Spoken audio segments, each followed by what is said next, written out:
প্রথমেই দেখে নেব আজকের 40টি তাজা সংবাদ। শুরুতেই শিরোনাম। যেভাবে হোক অভিষেককে বাঁচান, লাগলে র‍্যাফ নামান, জনরোষের খবর কানে যেতেই পুলিশকে ফোন রূপা গঙ্গোপাধ্যায়ের। সুদ সমেত ফেরাতে হবে লক্ষ্মীর ভান্ডারের টাকা, কাদের জানিয়ে দিলেন দিলীপ ঘোষ। বেসরকারি হাসপাতালের জন্য কড়া নির্দেশ মুখ্যমন্ত্রীর। সিবিএসইর অন্দরে পকেটমারি, উত্তরপত্র যাচাইয়ের মাসুল গুনছে ছাত্ররা, ফুঁসছেন রাহুল গান্ধী। আরো বিপদ বাড়ল অভিষেক ব্যানার্জির, দায়ের হলো নতুন এফআইআর। মোদি পালানোর সুযোগ পাবে না, ভারত মাতার সর্বনাশ হোক, মোহাম্মদ মুবারক চায় ভারতে 5000 ক্ষেপণাস্ত্র হামলা করুক ইরান, এফআইআর দায়ের। আইন হাতে তুলে নেবেন না, নাম না করে অভিষেকের ওপর হামলা নিয়ে মুখ খুললেন মুখ্যমন্ত্রী। উঠে দাঁড়ানোর প্রয়োজন নেই, বন্দে মাতরম প্রশ্নে বিতর্কে ঘি ঢালল সিপিএম। আজ থেকে মহিলাদের জন্য বিনামূল্যে সরকারি বাস পরিষেবা, এই নথিগুলি দেখালেই মিলছে জিরো টিকিট। দালালি কম করো, ভাঙার অর্ডার কে দিয়েছে, প্রকাশ্যে তৃণমূল চেয়ারম্যানকে নজিরবিহীন ধমক খাদ্যমন্ত্রীর। চোখের সামনে তলিয়ে যাচ্ছিল একে একে 3, জলে ডুবে মৃত্যু হলো 3 নাবালকের। মুস্তাফিজুর তারিকুলদের একাধিক ভুয়া অ্যাকাউন্ট, লক্ষ্মীর ভান্ডারের টাকা নয় ছয়ে এসআইটি গঠনের নির্দেশ শুভেন্দু অধিকারীর। বিকেলেই নামবে স্বস্তির বৃষ্টি, প্রবল ঝোড়ো হাওয়ার পূর্বাভাসে ভিজবে তিলোত্তমা ও দক্ষিণবঙ্গ। প্রিয় দর্শক, এতক্ষণ শুনছিলেন সংবাদ শিরোনাম, এবার আসছি বিস্তারিত খবরে। যেভাবে হোক অভিষেককে বাঁচান, লাগলে র‍্যাফ নামান, জনরোষের খবর কানে যেতেই পুলিশকে ফোন রূপা গঙ্গোপাধ্যায়ের। সোনারপুরে গিয়ে জনরোষের মুখে অভিষেক বন্দ্যোপাধ্যায়, তাকে লক্ষ্য করে ছোড়া হলো ডিম, হলো ধাক্কাধাক্কি, টানা হেঁচড়া, দেখানো হলো জুতো। ভোটে তৃণমূলকে ক্ষমতা থেকে টেনে নামিয়েছে সাধারণ মানুষ, আর শনিবার সেই সাধারণ মানুষের রোষের মুখে পড়লেন তৃণমূলের সেকেন্ড ইন কমান্ড দলের সর্বভারতীয় সাধারণ সম্পাদক অভিষেক বন্দ্যোপাধ্যায়। আইন শৃঙ্খলা থেকে নারী নিরাপত্তা, রাস্তা থেকে ত্রাণ, গত 15 বছরে তৃণমূল জমানায় না পাওয়ার অভিযোগ তুলে তুমুল বিক্ষোভ দেখালেন মানুষ। তবে এই ঘটনার নিন্দা করেছে বিজেপি নেতৃত্ব। সোনারপুরে অভিষেকের সঙ্গে ঘটে যাওয়া ঘটনা নিয়ে কি বললেন রূপা গঙ্গোপাধ্যায়। সোনারপুরে গিয়ে জনরোষের মুখে অভিষেক বন্দ্যোপাধ্যায়ের পড়া এবং ডিম ছোড়া ধাক্কাধাক্কির মতো পরিস্থিতি নিয়ে রূপা গঙ্গোপাধ্যায় বলেন, গোটা বিষয়টি জানতে পেরেই সঙ্গে সঙ্গে আইসিকে ফোন করি, বলি কি হচ্ছেটা কি, এটা কি সোনারপুরে ঘটছে, এটা সোনারপুরে কিভাবে ঘটতে পারে। আমি বলছি যেভাবে হোক অভিষেককে বাঁচান, যেভাবে হোক অভিষেককে বাঁচান, ওকে অক্ষত ফেরত আনুন। তারপরে আমি ফোনটা ছেড়ে আবার এসপি কে ফোন করেছি, বললাম র‍্যাফ বা যা যা লাগে আপনি ভরিয়ে দিন, তাড়াতাড়ি করুন, ওখানে মানুষকে থামান, শান্ত করুন, সব যেন বন্ধ হয়। বিজেপি এসব কাজ সমর্থন করে না। প্রসঙ্গত সোনারপুর দক্ষিণ কেন্দ্র থেকেই জয়ী হয়েছেন রূপা গঙ্গোপাধ্যায়। তিনি জানিয়েছেন, এদিন অভিষেক ঘটনার খবর কানে যেতে সত্বর ব্যবস্থা নিতে বলেছিলেন তিনি। এদিন সোনারপুরের কামরাবাদ মোড় থেকে নিহত দলীয় কর্মীর বাড়ি যেতে গিয়ে বারবার রোষের মুখে পড়েন অভিষেক বন্দ্যোপাধ্যায়। ধাক্কাধাক্কি, টানা হেঁচড়া, ডিম ছোড়া, এমনকি তাকে লক্ষ্য করে উড়ে আসে ঢিল। এক বিক্ষোভকারী বলছেন, ও বলেছিল না 4 তারিখের পর অ্যানাউন্সমেন্ট করেছিল না, বাবার ক্ষমতা দেখতে চেয়েছিল না, আজকে ওর বাবার ক্ষমতা ওকে দেখানো হবে। এদিন নিহত দলীয় কর্মীর বাড়ির ভেতরে যখন অভিষেক বন্দ্যোপাধ্যায় বসে রয়েছেন, তখন সেই বাড়ি ঘিরেও ক্ষোভে ফেটে পড়েন স্থানীয় বাসিন্দারা। এক বিক্ষোভকারী বলছেন, তৃণমূলের দালালরা যারা ছাপ্পা ভোট মেরেছে তারা এখনো বুক ফুলিয়ে ঘুরে বেড়াচ্ছে। এক বিক্ষোভকারী বলছেন, এই চোর, যার টাকা আছে বের কর। এভাবেই রীতিমতো দীর্ঘক্ষণ ঘেরাও হয়ে থাকেন অভিষেক বন্দ্যোপাধ্যায়। সুদ সমেত ফেরাতে হবে লক্ষ্মীর ভান্ডারের টাকা, কাদের জানিয়ে দিলেন দিলীপ ঘোষ। 1 জুন থেকে রাজ্যে চালু হচ্ছে অন্নপূর্ণা যোজনা, আর এই প্রকল্পের মাধ্যমে যোগ্য ও প্রকৃত সুবিধাভোগী মহিলাদের প্রতি মাসে 3000 টাকা করে দেওয়া হবে। ইতিমধ্যেই ফর্ম পূরণের কাজও শুরু হয়ে গেছে। তবে ফর্ম ফিল আপ করলেই যে ভাতা মিলবে এমনটাই নয়, প্রকৃত যোগ্যরাই পাবেন অন্নপূর্ণা সুবিধা। সম্প্রতি খড়গপুরের সভা থেকে কড়া বার্তা দিয়ে রাজ্যের পঞ্চায়েত মন্ত্রী দিলীপ ঘোষ বলেন, যারা প্রকৃত যোগ্য তারাই পাবেন অন্নপূর্ণা যোজনার সুবিধা। এই টাকা কাউকে ফুর্তি করার জন্য দেওয়া হবে না। পাশাপাশি এতদিন যারা অসৎ উপায়ে লক্ষ্মীর ভান্ডারের টাকা নিয়েছেন তাদের কাউকে ছাড় দেওয়া হবে না, সুদ সমেত সব টাকা আদায় করা হবে বলেও স্পষ্ট জানিয়েছেন দিলীপ বাবু। কড়া বার্তা দিয়ে দিলীপ ঘোষ বলেন, লক্ষ্মীর ভান্ডার সবাই পেয়ে যাচ্ছে, ডাক্তারের বউ পেয়ে যাচ্ছে, মাস্টারের বউ পেয়ে যাচ্ছে, তাদেরকে কেন দেওয়া হবে? পান খাওয়ার জন্য, বিউটি পার্লারে যাওয়ার জন্য? সব বন্ধ হবে।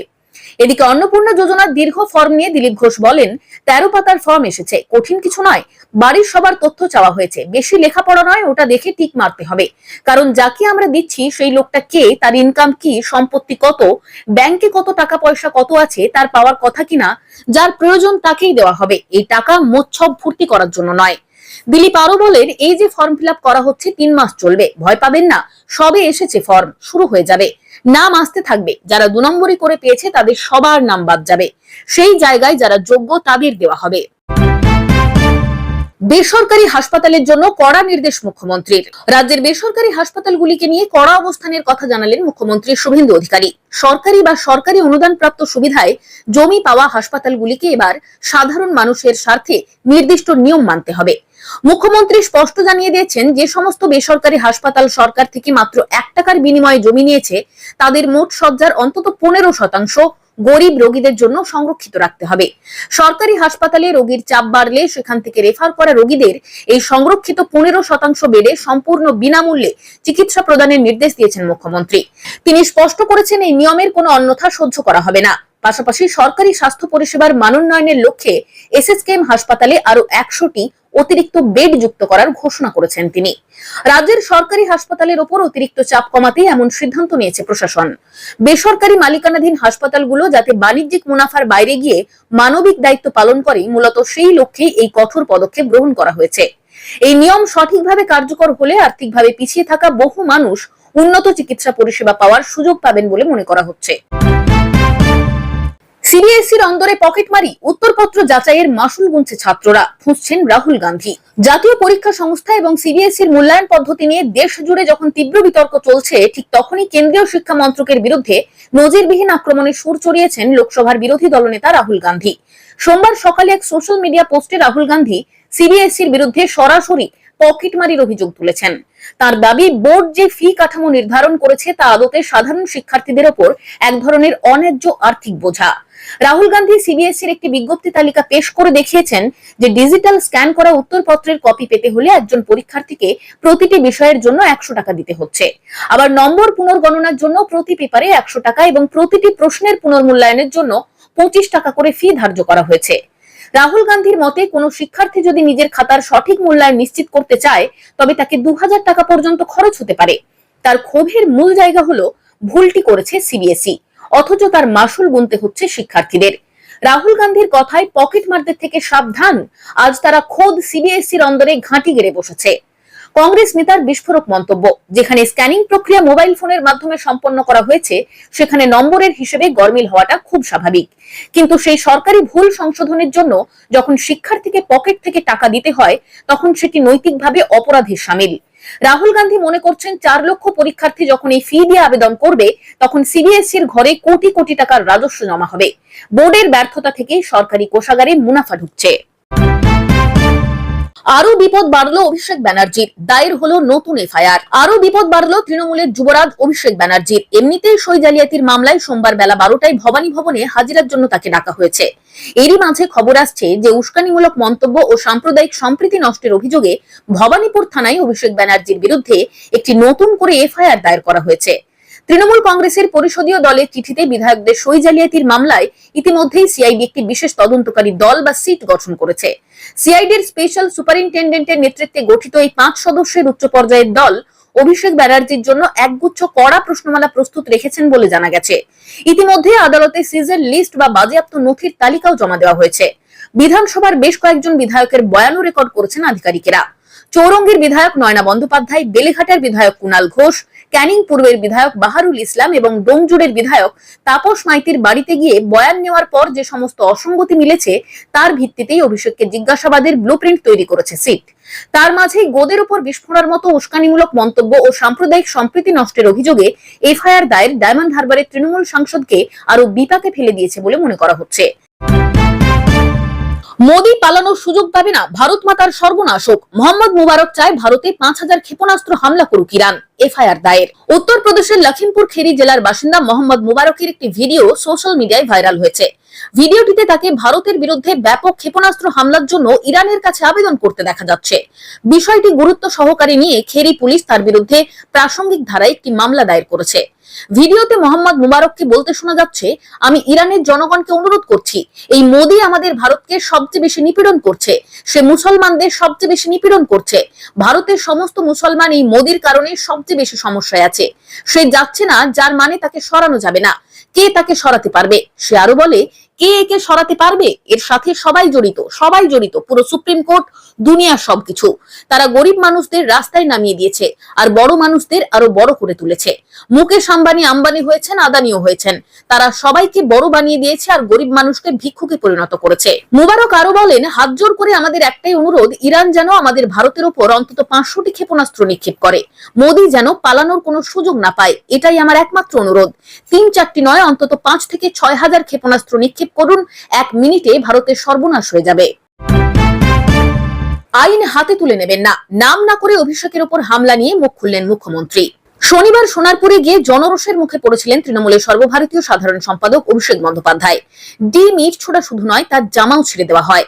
নাম না করে সোমবার সাংবাদিক বৈঠক থেকে সেই ইস্যুতে মুখ খুললেন মুখ্যমন্ত্রী শুভেন্দু অধিকারী। তিনি বলেন, আমজনতার ক্ষোভ আছে, তৃণমূলের নেতা, বিধায়ক, সাংসদরা জনরোষের মুখে পড়ছেন, কিন্তু আমি বলবো আইন হাতে তুলে নেবেন না, পুলিশ রয়েছে, তাদের নিজেদের কাজ করতে দিন।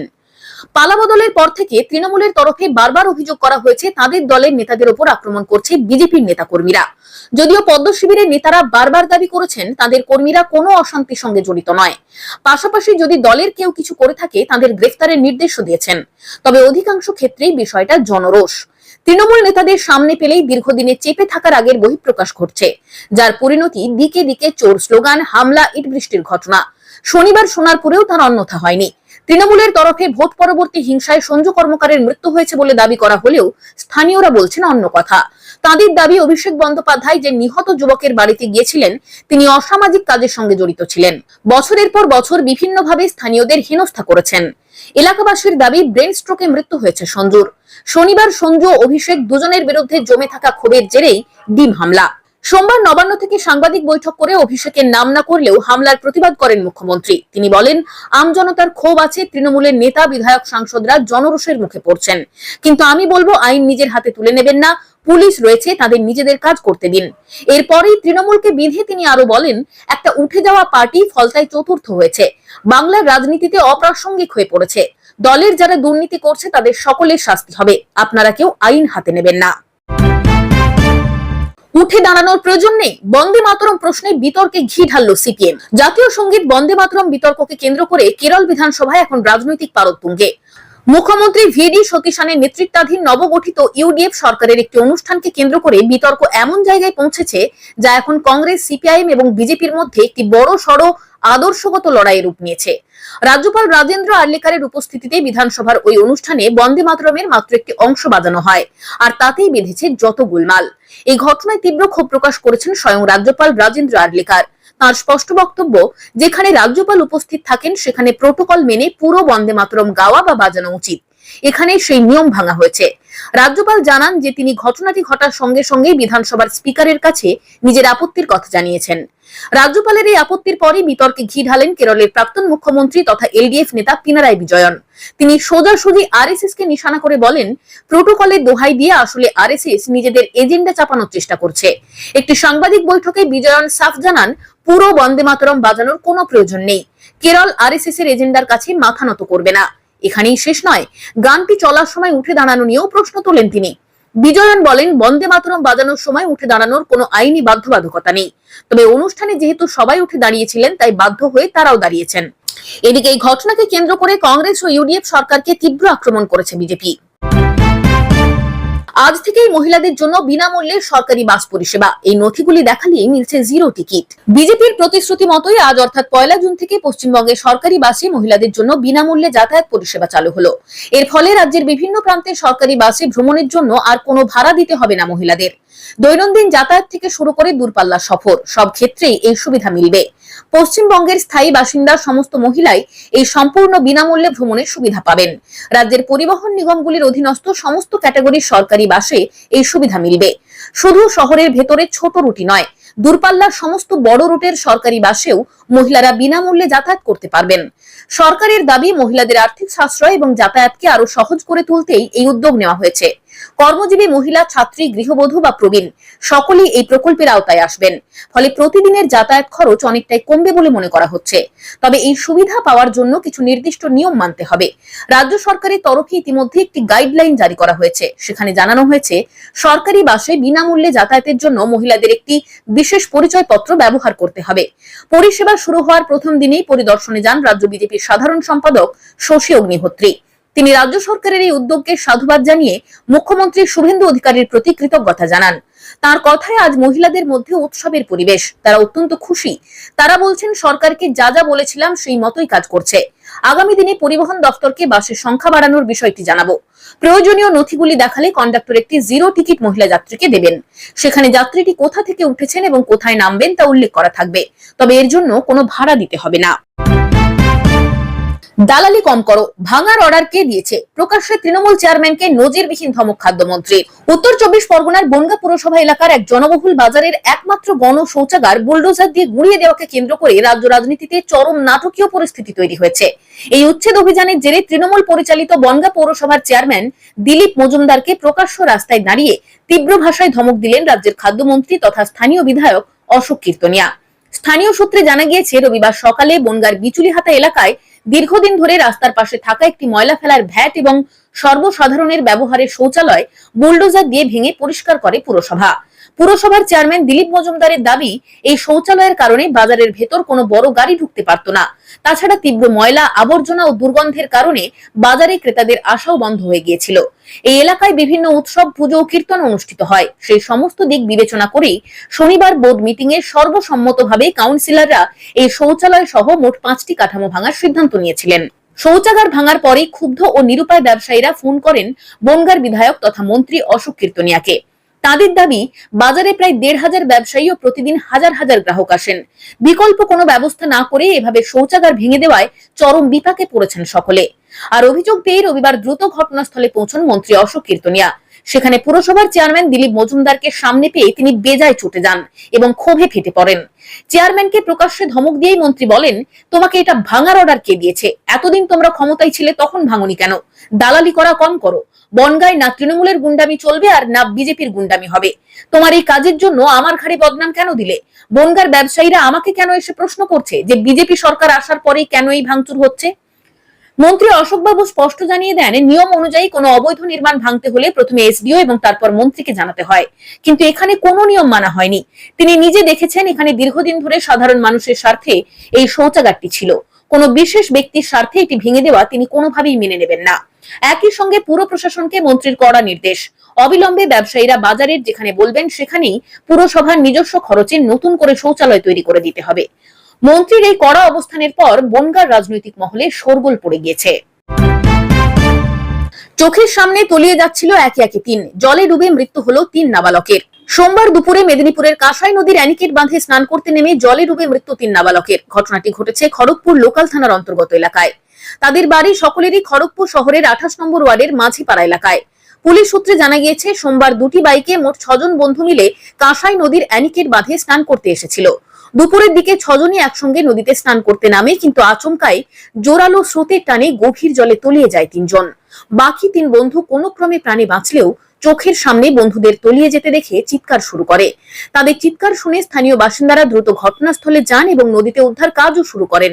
বেশ কিছুক্ষণের চেষ্টায় নদী থেকে 3 জনকে উদ্ধার করা সম্ভব হলেও ততক্ষণে সব শেষ। চিকিৎসকেরা 3 জনকে মৃত বলে ঘোষণা করেন। বাকি 3 জন বর্তমানে সুস্থ রয়েছে। খবর পেয়ে ঘটনাস্থলে পৌঁছয় খড়গপুর লোকাল থানার পুলিশ এবং শোকার্ত পরিবারের সদস্যরা। দেহগুলি ময়নাতদন্তের জন্য পাঠানো হয়েছে। অসতর্কতার কারণে এই দুর্ঘটনা নাকি এর পেছনে অন্য কোনো কারণ রয়েছে তা খতিয়ে দেখছে পুলিশ। মুস্তাফিজুর, তারিকুলদের একাধিক ভুয়ো অ্যাকাউন্ট, লক্ষ্মীর ভান্ডারের টাকা 9/6 এসআইটি গঠনের নির্দেশ শুভেন্দু অধিকারীর। লক্ষ্মীর ভান্ডারের টাকা ঢুকেছে একাধিক ভুয়ো অ্যাকাউন্টে, এমনই অভিযোগ তুলে তদন্তে আরো সক্রিয় হওয়ার কথা বললেন মুখ্যমন্ত্রী শুভেন্দু অধিকারী। এখনো পর্যন্ত 22টি এমন অ্যাকাউন্ট পাওয়া গিয়েছে বলে জানিয়েছেন তিনি। তার কথায় অন্তত 30 লক্ষ এমন ভুয়ো অ্যাকাউন্টে টাকা ঢুকেছে। 30 লক্ষ অ্যাকাউন্টে যদি 1500 টাকা করে ঢোকে তাহলে কত টাকা লুট হচ্ছে সেই হিসেবও দেন শুভেন্দু। ডিজিপির নির্দেশে এবার সিট গঠন করে তদন্ত হবে বলে জানালেন মুখ্যমন্ত্রী। এখনো পর্যন্ত 22টি অ্যাকাউন্ট পাওয়া গিয়েছে যেখানে মহিলা নয় পুরুষরা লক্ষ্মীর ভান্ডারের টাকা নিতেন। মুস্তাফিজুর রহমান ও তার স্ত্রী 15টি অ্যাকাউন্ট থেকে টাকা পাচ্ছেন। তারিকুল রহমানের 6টি অ্যাকাউন্ট রয়েছে। অবৈধ অনুপ্রবেশকারীরা তো পাচ্ছেনই, আরো অনেকে টাকা পাচ্ছেন। পুলিশকে তদন্তে আরো বেশি সক্রিয় হতে বলছি। ডিজিপিকে সিট গঠন করে তদন্তের নির্দেশ দেওয়া হয়েছে বলে জানালেন শুভেন্দু অধিকারী। এসআইআর এ বাদ যাওয়া নাম ও পুরুষ উপভোক্তা মিলিয়ে অন্তত 30 লক্ষ নাম বাদ যাবে। হিসেব বলছে হাজার হাজার কোটি টাকা লুট করেছে পূর্বতন সরকার। বিকেলেই নামবে স্বস্তির বৃষ্টি। প্রবল ঝোড়ো হাওয়ার পূর্বাভাসে ভিজবে তিলোত্তমা ও দক্ষিণবঙ্গ। শুক্রবার বিকেলের পর শনিবারও দক্ষিণবঙ্গে বৃষ্টির পূর্বাভাস দিল আলিপুর আবহাওয়া দফতর। কলকাতা সহ দক্ষিণবঙ্গের বিভিন্ন জেলায় আজ বিকেল বা সন্ধ্যার দিকে বিক্ষিপ্তভাবে বজ্রবিদ্যুৎ সহ বৃষ্টি হতে পারে। বিশেষ করে পশ্চিমের জেলাগুলিতে ঝড় বৃষ্টির সম্ভাবনা কিন্তু প্রবল। এর পাশাপাশি উত্তরবঙ্গের জেলাগুলিতেও জারি করা হয়েছে ঝড় বৃষ্টির সতর্কতা। হাওয়া অফিস জানিয়েছে বর্তমানে ওড়িশার উপর একটি ঘূর্ণাবর্ত অবস্থান করছে। একই সঙ্গে রাজস্থান ও ছত্তিশগড়ের ওপর দিয়ে ওড়িশা পর্যন্ত একটি অক্ষরেখা বিস্তৃত রয়েছে। এই জোড়া সিস্টেমের জেরেই বায়ুমণ্ডলে প্রচুর জলীয় বাষ্প ঢুকছে, যা দক্ষিণ ও উত্তরবঙ্গের বিস্তীর্ণ এলাকায় বজ্রগর্ভ মেঘ তৈরির অনুকূল পরিস্থিতি তৈরি করেছে। আলিপুর আবহাওয়া দফতরের মতে এই ঘূর্ণাবর্ত ও অক্ষরেখার প্রভাবে পূর্ব ও পশ্চিম মেদিনীপুর, ঝাড়গ্রাম, পুরুলিয়া এবং বাঁকুড়ায় বৃষ্টির তীব্রতা বেশি হতে পারে। এছাড়াও দুই বর্ধমান, বীরভূম ও মুর্শিদাবাদেও বিকেল বা সন্ধ্যের দিকে ঝড় বৃষ্টির সম্ভাবনা রয়েছে। বৃষ্টির সময় ঘন্টায় 40 থেকে 50 কিমি গতিবেগে ঝোড়ো হাওয়া বইতে পারে। অন্যদিকে উত্তরবঙ্গের মালদা, উত্তর ও দক্ষিণ দিনাজপুরেও 30 থেকে 40 কিমি গতিবেগে ঝোড়ো হাওয়ার সঙ্গে বজ্রবিদ্যুৎ সহ বৃষ্টির পূর্বাভাস রয়েছে।